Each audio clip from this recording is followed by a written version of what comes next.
يوم الفلوق والتغطية من العين مول. خليكم معي. طبعا هي بداية العين مول. البراندات الطابق الأول يعني.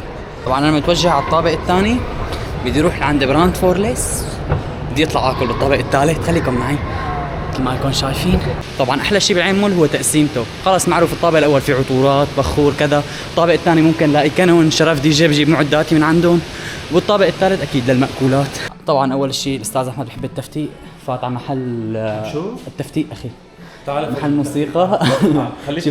خليكم معنا يا جماعه لفرجيكم الترتيب. والآن مع الموسيقار أحمد. نغم لنا. طبعا هون الملاهي والعاب الاطفال، ومكان مخصص كمان لبيع العاب الاطفال مو بس للالعاب يعني. اما وجهتنا الثانيه، بس قبل وجهتنا الثانيه شوف على السيارات حبيبي. واو شو هاي صيني، استعملوا دعايه بالعين مول.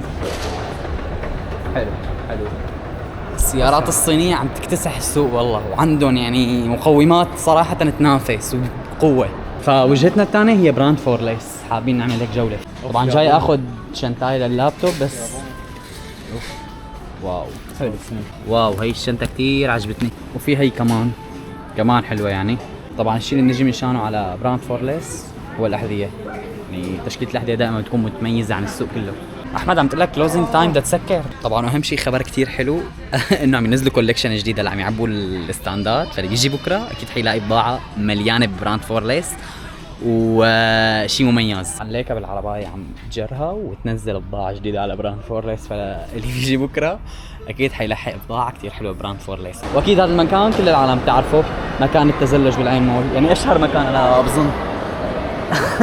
زلمة اليوم متوصل على الطابق اللي فيه مطاعم لتاكل تكون هضمت اللي أكلته.